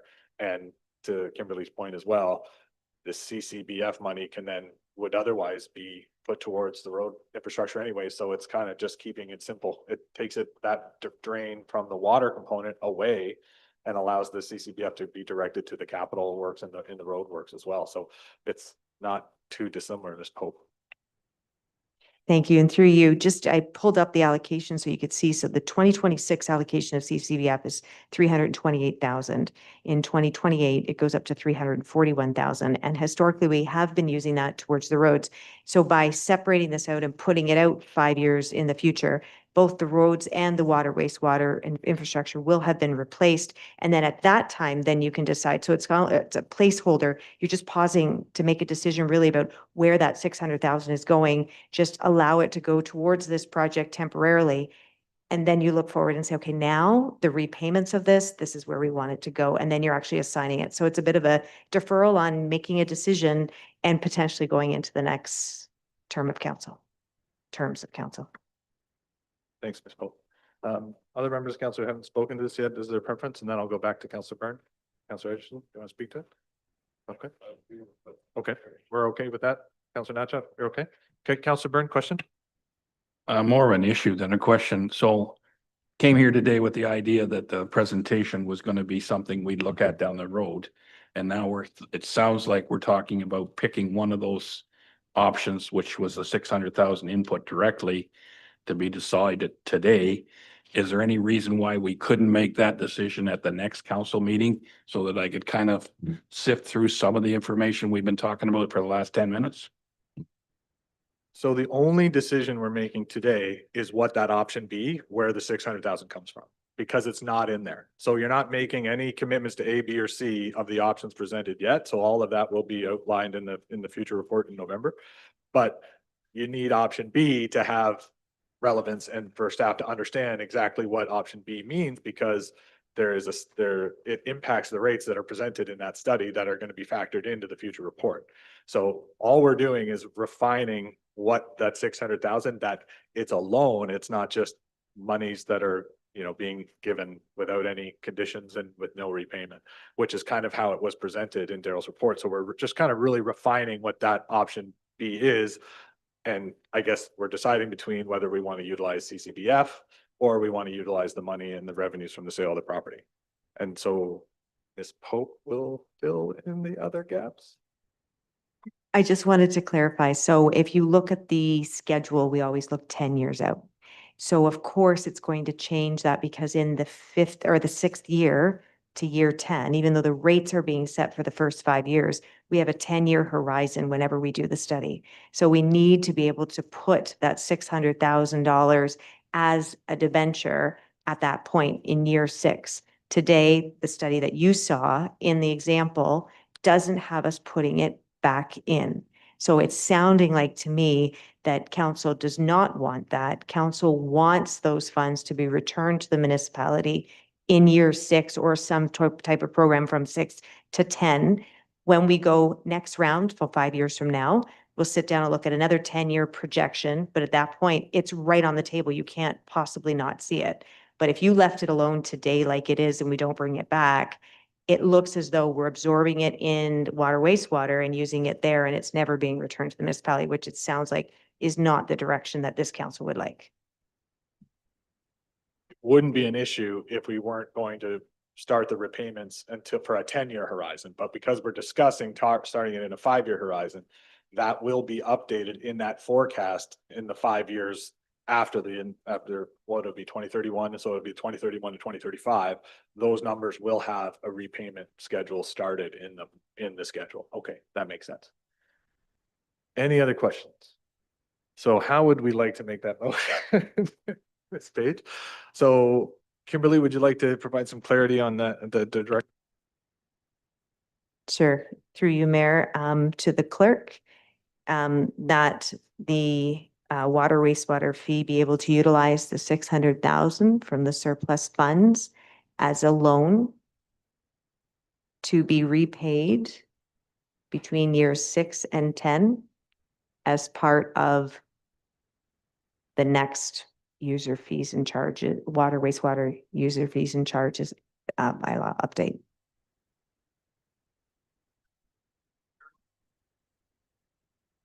So that would be the fourth recommendation pertaining to the report, just so we're clear. Any questions? Seeing none? Okay, do we want to do all the recommendations together? They're all fairly integral, so we understand. So one being, Kimberly, do you want to read that just one more time? Or sorry, Cindy?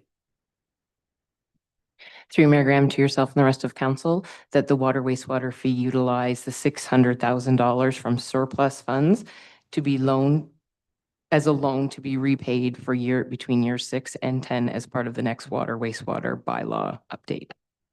Thank you for that. And then the other recommendations are in the report that council approve the 5-year capital program for the water main replacement, and that council approve the 5-year capital program for the road replacement to coincide with the water main program, and that council approve the survey design and tendering of these projects by Valdor Engineering in the amount of $224,500. I get a mover and a seconder for those recommendations. Moved by Deputy Mayor Huntley, seconded by Councillor Edgerton. All in favor? That is approved. Great discussion, everyone. And thank you, Wayne and Kimberly and Yvette and Cindy, for all your help in that report. Next item up for grabs, I believe it's Matt Wilkinson talking about planning 2025-35 Pristine Homes Part Lot Control Exemption Bylaw. Matt. Good afternoon, through you, Mr. Mayor and members of council. Before you is Planning Report 2025-35. The report makes 2 recommendations. One, that bylaw number 2025-46 be approved to temporarily remove part lot control from block 238 from plan 45M-266 as permitted under section 50-7 of the Planning Act, and that bylaw number 2025-46 be forwarded to Peterborough County for approval. As a background, typically properties within a registered plan of subdivision cannot be further subdivided. This is known as part lot control, so this bylaw would be exempting this lot from part lot control so that they could register 7 townhouses on those lots. So this is just a common practice of having to go through this process in order to have them allocated from one lot into multiple. Okay. Questions, Councilor Brent? Through the chair, so these 7 units in this one row house or townhouse block that we're discussing today, have all the units going to be transferred to individual owners? My big worry is we're going to see the same thing that happened on the south side of the hill, where a lot of money comes in as an investment idea and buys up an entire block for future, either to flip or to rent out at a high thing. Am I actually looking at 7 different owners going to be buying into this townhouse block that we're talking about today? I don't, Councilor Brent, we don't control the ownership. But there's no, but if a person wants to buy the 7 units, they could buy the 7 units. Like, it just divides the lot into 7 separate units. So how, I just don't know how staff could answer your question. But there's no answer. Like, it's, they're divided into 7 different units. How, so no, it's being built as one, and now they're coming, yeah, exactly. And now they're coming to say, this is 1, this is 2, this is 3, this is 4, this is 5, this is 6. So it's just like a planning severance between the construction and it, how it's laid out. So that's why there's no ownership component to it. It's just the design. Yeah, from the previous design to 7 separate units. No. Okay, sorry, clarification. Thanks, Matt. Any other questions? If not, we have the 2 recommendations in the report for approval. Moved by Councillor Natchoff, second by Deputy Mayor Huntley. All in favor? That is approved. Thank you, Matt. You have another session of part lot control exemption bylaws for block 239. Thank you. Planning Report 2025-36 makes 2 similar recommendations, and that bylaw number 2025-47 be approved to temporarily remove part lot control from block 239 on plan 45M-266, and that bylaw number 2025-47 be forwarded to Peterborough County for approval. So this is the block directly to the south. Same story, just across the street. Any questions or concerns? If not, we'll look for a mover for those two recommendations. Moved by Counselor Natchoff, seconded by Deputy Mayor Huntley. All in favor? That is approved. Thank you, Matt. Next, Integrated Accessibility Standards Regulation Multi-Year Plan. Miss Page on the mic. Thank you, Mr. Mayor, to yourself and the rest of council. Before you is Corporate Services Report 2025-12, the Integrated Accessibility Standards Regulation, IASR, the multi-year plan. As council will remember, on September 2nd, staff brought the updated IASR policy. And as we discussed, part of that will be the multi-year plan review. So we did a 1-year review, or pardon me, we did a review of the last 10 years, and you'll see all the items that we've accomplished to date. As well, you will see the plan that staff are proposing and the Accessibility Advisory Committee endorsed for the 2025-2029 plan. The recommendation is that council approve both the plans, and if you have any questions, please don't hesitate. Thank you, Miss Page. Is there a submission requirement for any of this? Is there like a deadline by it needs to be approved? Because I know it's a requirement, but I just don't know if there's, a timeline to that. Through you to yourself and the rest of council, yes, we have to have this approved by December 31st. It's part of our, by every other year, we have to do a compliance report. Thank you. Questions, members of council with regards to the report? Councilor Byrne.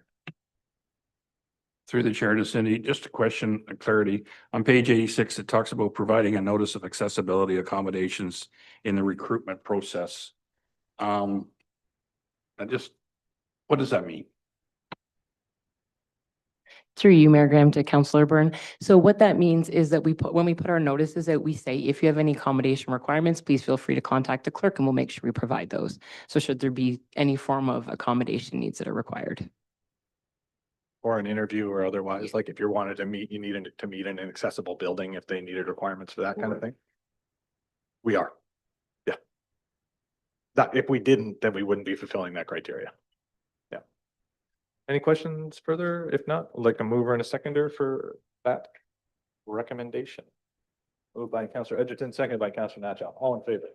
That is approved. Next, sorry, catch up with my pages here. Is the report CAO capital status, Ms. Hurley.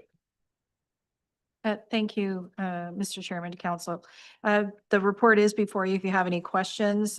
Just a couple notes. I did want to let you know that the ICIP update for the arena, we talk about the demolition of the arena for the Millbrook Arena, has been awarded to Tri-Phase and what the total cost of that was. We had 20 submissions for that. So it was quite busy going through all that review, but we're very pleased to have Tri-Phase on board with us. The other component is Councillor Byrne did ask me what the status was for Moncrief, and I wanted to let him know that we are proceeding with the archaeological on that as well as the hydro-G, and those are the two studies that we're currently carrying out on those properties right now. Excellent. Thanks, Ms. Hurley. Questions, Councillor Natchoff? Thank you. Through you, Chair, to Ms. Hurley for the arena completion, since the RFP has been awarded to Tri-Phase, do we have a date that we can expect that we may see this beginning? Thank you.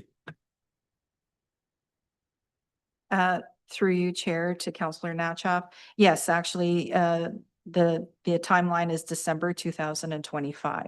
So they did a site visit last week. They'll be going through the demolition requirements and permits that are required, disconnection as well, like for the infrastructure. But the project is to be completed by December 2025. Thank you. Okay, gonna move over to accept those updates with regards to the CAO report. Moved by Councillor Edgerton, seconded by Councillor Natchoff. All in favor? That is approved. Any councillor I believe Councillor Natchoff, let me know he's got a committee update and I do too. Thank you. Through your chair, our GRCA meeting we had the other day. The first part was just a presentation, which was a really interesting discussion on their integration for an AI software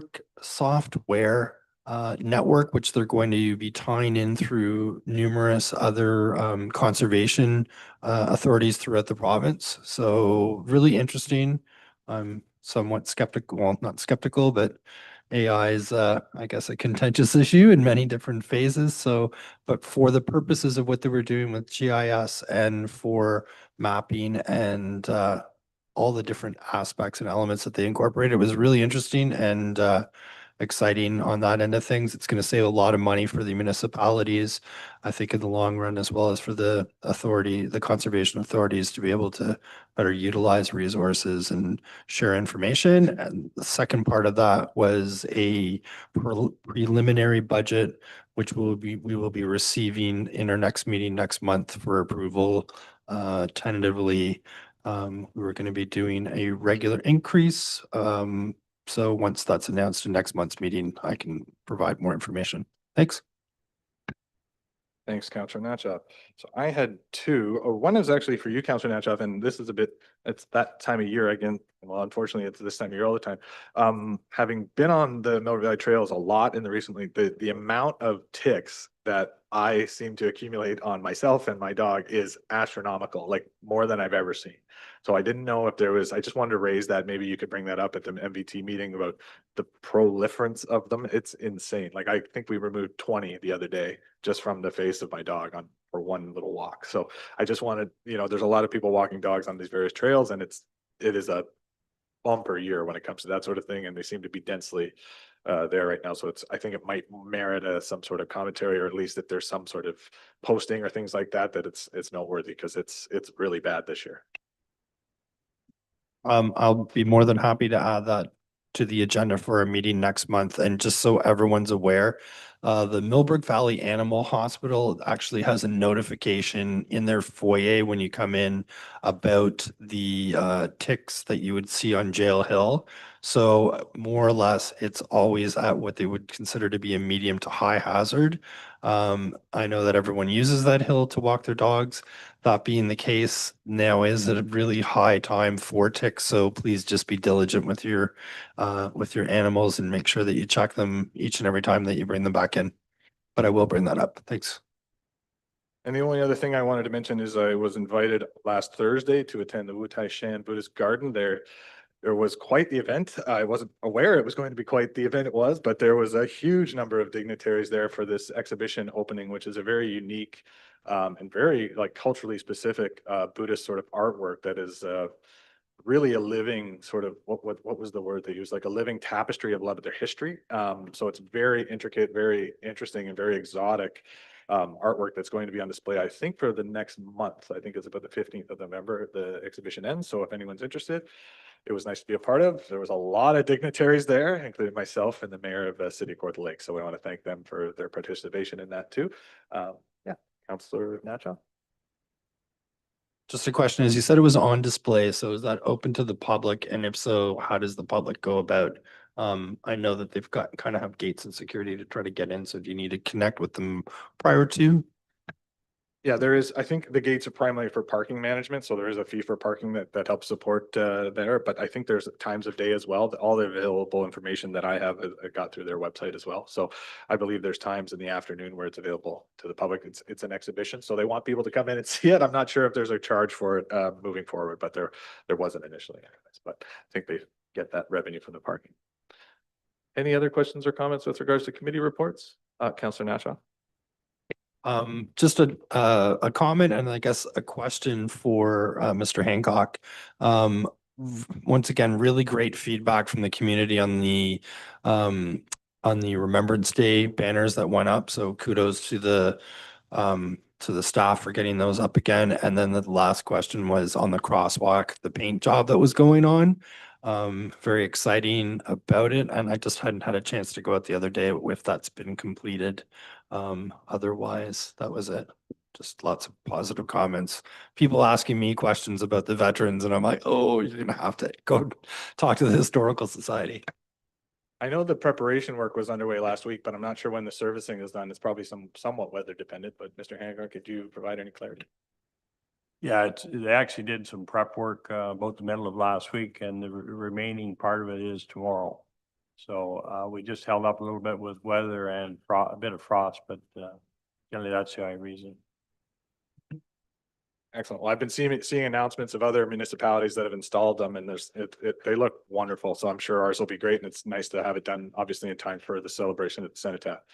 Can I get a motion for those council and committee verbal reports? Moved by Councilor Burns, seconded by Councilor Edgerton. All in favor? That is approved. There is no general business. There is no correspondence for information. There is no correspondence for action. Bylaws, the bylaw number 2025-46 being a bylaw to temporarily exempt certain lands within the registered plan 45M-226 for the Township of Cabmonaghan from part lot control block 238. And that bylaw number 2025-47 being a bylaw to temporarily exempt certain lands within the registered plan 45M-22266 for the Township of Cabmonaghan from part lot control block 239 be read a first, second, third time and passed this 20th day of October, signed by the mayor and the clerk and the corporate seal attached thereto. Can I get a motion for those bylaws? Moved by Councilor Burns, seconded by Deputy Mayor Huntley. All in favor? That is approved. There is no unfinished business, no notices of motion. Confirming bylaw is that bylaw number 2025-48 being a bylaw to confirm the proceedings of the meeting held October 20th, 2025. Be read a first, second, third time and passed this 20th day of October, signed by the mayor and the clerk and the corporate seal attached thereto. Can I get a mover for the confirming bylaw? Moved by Councilor Burns, seconded by Councilor Natchoff. All in favor? That is approved. Lastly, a motion for adjournment of today's meeting. Moved by Councilor Edgerton, seconded by Deputy Mayor Huntley. All in favor? That is approved. Just wanted to make note, it is local government week this week. I don't think we were able to coordinate a time this week, but I believe next week is in the calendar already. I will be attending the school and I think the warden is going to be attending as well at Millbrook South Cavan and North Cavan. I'm not sure exactly where they have us scheduled with KPR DSB yet, but we look forward to celebrating that with the kids. Upcoming events, Cavan Monaghan Public Library Board meeting is tomorrow, October 21st at 7 p.m. Millbrook Valley Trails Advisory meeting is Monday, October 27th at 4 p.m. The Accessibility Advisory Committee meeting is Thursday, October 30th at 1 p.m. And the next regular council meeting is Monday, November 3rd at 1 p.m. And the subsequent regular council meeting is Monday, November 17th at 1 p.m. Thanks for joining us today and go Blue Jays. Take care.